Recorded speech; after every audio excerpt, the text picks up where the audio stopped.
Hello friends, just ऑर्डिनस channel में आपका स्वागत है। हमारा आज का टॉपिक है strict liability and absolute liability, कठोर दायित्व एवं पूर्ण दायित्व। जैसे कि हम जानते हैं कि टॉर्ट में हमारे कुछ राइट्स हैं और उन राइट्स का जब वॉल्यूशन होता है तो सामने वाले की बनती है लायबिलिटी। तो लायबिलिटी वो है कौन कौन सी, इस पे हम देखेंगे। स्ट्रिक्ट लायबिलिटी और एब्सोल्यूट लायबिलिटी की बात करेंगे हम आज की शॉर्ट वीडियो में। तो सबसे पहले रूल ऑफ स्ट्रिक्ट लायबिलिटी, कठोर दायित्व क्या है। स्ट्रिक्ट लायबिलिटी, कठोर दायित्व ऐसा दायित्व है जिसमें जो प्रतिवादी होता है उसका दोषपूर्ण आचरण के बिना ही वो लायबल होता है। तो वहाँ पर उसका कोई इंटेंशन रहा हो या ना रहा हो फिर भी वो लायबल है। ये है स्ट्रिक्ट लायबिलिटी। इसे बोलते हैं नो फॉल्ट ऑफ लायबिलिटी भी बोलते हैं। रैलेंस वर्सेस फ्लेचर 1868 इंग्लैंड में हाउस ऑफ लॉर्ड्स द्वारा सबसे पहले इस नियम को लाया गया। रैलेंस वर्सेस फ्लेचर में क्या हुआ था कि जो प्रतिवादी था उसने स्वतंत्र ठेकेदार से जलाशय का निर्माण कराया था। ये जो जलाशय का निर्माण हुआ था इसके नीचे कुछ सुरंगें थी जिससे पड़ोस में वादी के जो कोयले की खान थी उसमें वो पानी भरने लगा, जिससे उसको बहुत भारी नुकसान हुआ। तो उसने प्रतिवादी पर डैमेजेस के लिए क्लेम किया। तो यहाँ इस केस से निकल कर आता है ये स्ट्रिक्ट लायबिलिटी का नियम।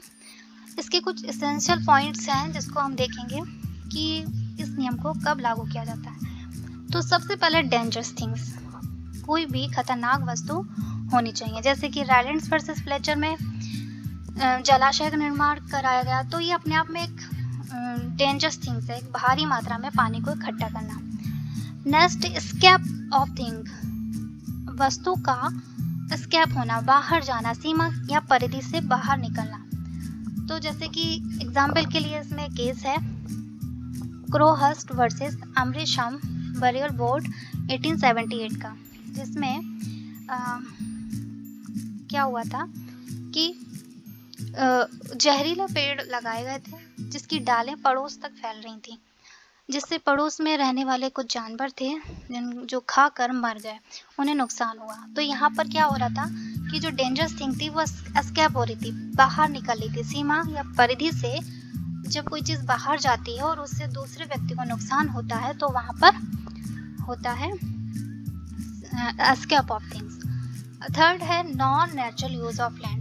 जैसे कि रैलेंस वर्सेस फ्लेचर में हमने देखा कि जो भूमि का असहज और अस्वाभाविक प्रयोग जो नेचुरल नहीं है, इस तरीके से प्रयोग करना, ये अपने आप में कठोर दायित्व को जन्म देता है। अब हम देखते हैं इसके कुछ अपवाद। स्ट्रिक्ट लायबिलिटी के कुछ एक्सेप्शंस हैं जिसको स्ट्रिक्ट लायबिलिटी को रैलेंस वर्सेस फ्लेचर का नियम भी कहा जाता है। अब वो अपवाद क्या है, ये कुछ एक्सेप्शंस पॉइंट हैं जो डिफेंडेंट को मिले हैं, प्रतिवादी को मिले हैं कुछ बचाव, तो उसके बारे में हम जानेंगे। सबसे पहले प्लेंटियर्स फॉल्ट, जहां पर वादी स्वयं जिम्मेदार होता है वहां पर प्रतिवादी को बचाव मिल जाता है। जैसे कि एग्जाम्पल के लिए पॉन्टिंग वर्सेस नॉक्स, ये एक मामला है जिसमें जो डेंजरस थिंग थी वो किसके क्षेत्र में थी, प्रतिवादी के क्षेत्र में थी, लेकिन वो डेंजरस थिंग जो खतरनाक वस्तु थी वो बाहर उसकी सीमा में ही थी। हुआ ये कि वादी का घोड़ा उस प्रतिवादी की सीमा के अंदर आया और उन पत्तों को खाया जिससे कि वो मर गया। तो यहाँ पर जो भी नुकसान हुआ वादी का, वो वादी के ही कारण हुआ, वादी की गलती के कारण ही हुआ, क्योंकि वो उसकी सीमा में आया था। तो यहाँ पर एक बचाव किसको मिल गया, प्रतिवादी को। सेकंड, एक्ट ऑफ गॉड, जहाँ पर कार्य प्राकृतिक होते हैं जिनकी कल्पना नहीं की जा सकती, तो वहाँ पर वो कुछ घटनाएं हो जाती हैं जिसमें प्रतिवादी को बचाव मिल जाता है। एग्जाम्पल के लिए निकोल्स वर्सेस मार्शलैंड, इसमें आर्टिफिशियल झील बनाई गई थी, लेकिन वो झील इस तरीके से बनाई गई थी कि कल्पना नहीं की जा सकती थी कि ऐसी घटना हो सकती है जिससे कि वादी को नुकसान हो जाएगा। एक्ट ऑफ गॉड को विस मेजर भी कहते हैं। तो इस केस में जो झील बनाई गई थी, एक साल के अंदर ही इतनी भारी मात्रा में वर्षा हुई जिससे कि वादी को नुकसान पहुंचा। वादी के कुछ जो बांध थे वो टूट गए और उससे वादी को भारी मात्रा में नुकसान हुआ। लेकिन ये कार्य कैसा था? एक्ट ऑफ गॉड था, जिसकी कल्पना नहीं की जा सकती थी। तो यहाँ पर प्रतिवादी को बचाव मिल गया। थर्ड है कंसेंट ऑफ प्लेंटिव्स। इसको म्यूचुअल बेनिफिट भी बोलते हैं। इसको वॉलंटरी नॉन फिट इंजुरिया के नाम से भी जाना जाता है, जहाँ पर दोनों के फायदे के लिए कोई कार्य किया जाता है, वादी और प्रतिवादी की, जिसमें म्यूचुअल कंसेंट होती है, तो वहाँ पर प्रतिवादी को बचाव मिल जाता है। जैसे कि एग्जाम्पल के लिए देखते हैं कॉरस्टर वर्सेस टेलर। इस केस में क्या हुआ था? इस केस में जो वादी प्रतिवादी थे एक ही घर में रहते थे। जो सेकंड फ्लोर थी उसमें जो वादी था उसमें पानी स्टॉक करके रखा था। वो पानी जो था वो वादी प्रतिवादी दोनों के यूज़ के लिए था, दोनों के फायदे के लिए था। लेकिन उस पानी से वादी प्रतिवादी को नुकसान हो जाता है। नीचे की मंजिल में वो पानी पहुंच जाता है और उसकी कुछ वस्तुएं होती हैं जिसमें उसको नुकसान होता है। तो यहाँ पर वादी डैमेजेस क्लेम नहीं कर सकता, क्योंकि यहाँ पर कंसेंट ऑफ प्लेंटिव है, म्यूचुअल बेनिफिट के लिए कार्य किया गया है। तो यहाँ पर प्रतिवादी को बचाव मिल जाएगा। फिर आता है एक्ट ऑफ थर्ड पार्टी। जहाँ पर कार्य बाहरी व्यक्ति द्वारा किया जाता है, वहाँ पर भी बचाव मिल जाता है। जैसे रैलेंस वर्सेस फ्लेचर में हुआ था, जो जलाशय का निर्माण कराया गया था वो स्वतंत्र ठेकेदार से कराया गया था, जिसका इसमें क्या नुकसान हो सकता है ये बात प्रतिवादी को नहीं पता थी। इसमें भी एक एग्जाम्पल है रिचहार्ड वर्सेस लोथियन का। इसमें भी बाहरी व्यक्ति के कारण जो वाष्पेशन होती है उसके जो पाइप्स होते हैं बंद कर दिया गया था, जिसकी खबर प्रतिवादी को नहीं थी। तो यहाँ पर जो भी नुकसान वादी को हुआ वो किसके कारण हुआ? तीसरे व्यक्ति के कारण हुआ। तो यहाँ पर भी प्रतिवादी को बचाव मिल गया। फिर आता है स्टैट्यूटरी अथॉरिटी। जब कोई कार्य लेजिस्लेटिव द्वारा कराया जाता है तो वो कार्य स्टैट्यूटरी अथॉरिटी के अंदर आता है। जैसे रेल है, रेल अधिनियम के अंतर्गत सारी चीज़ें आएंगी।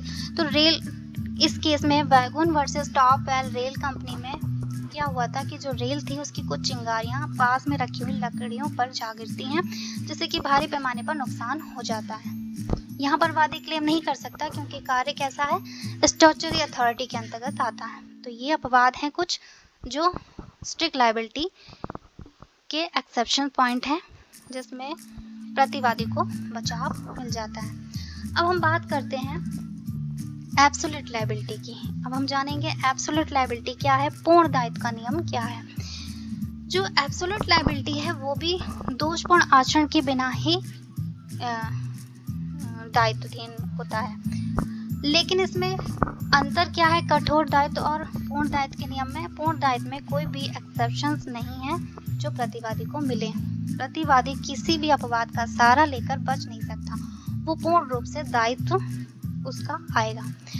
तो इसमें केस है MC Mehta versus union of India. 1987 में ये सबसे पहले इस नियम को लाया गया, पूर्ण दायित्व के नियम को। जैसे हमारा समाज विकसित हुआ वैसे वैसे कठोर दायित्व का नियम पीछे छूटता गया। अब हमारे यहाँ जो है हम देखते हैं पूर्ण दायित्व को नियम को देखते हैं, जो MC Mehta versus union of India के नाम से भी जाना जाता है। MC Mehta versus union of India में ओलियम गैस के रिसाव होने के कारण फैक्ट्री में भारी मात्रा में लोगों को बीमार हुए और लोगों की जान को खतरा हुआ, जिसमें जो फैक्ट्री के मालिक हैं उनकी पूर्ण रूप से रिस्पॉन्सिबिलिटी बनी, पूर्ण दायित्व उनका बना कि उनको कंपेंसेशन दें, उनको जो भी नुकसान हुआ उसकी भरपाई करें। इससे एक साल पहले एक famous case union carbide corporation versus union of India, इसको भोपाल गैस ट्रेजेडी भी कहते हैं। ये बहुत ही भयानक घटना थी जो भोपाल में हुई थी और इसमें 4000 लोगों से ज़्यादा लोगों की मौत हुई, लोग बीमार हुए और अपंग हुए, जिसमें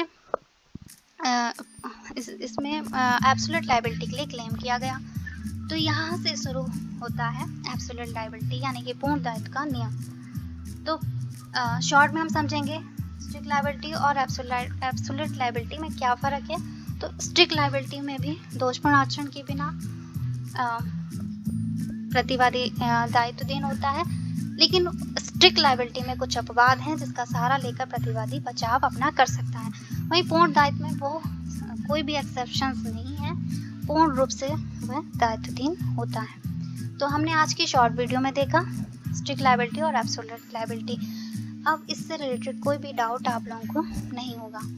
तो thanks for watching this short video. हमारे चैनल को लाइक करें, सब्सक्राइब करें और ज़्यादा से ज़्यादा शेयर करें। और कोई भी कमेंट, कोई भी फीडबैक हमारे चैनल पर justordinance@gmail.com पर आप दे सकते हैं। Thank you so much.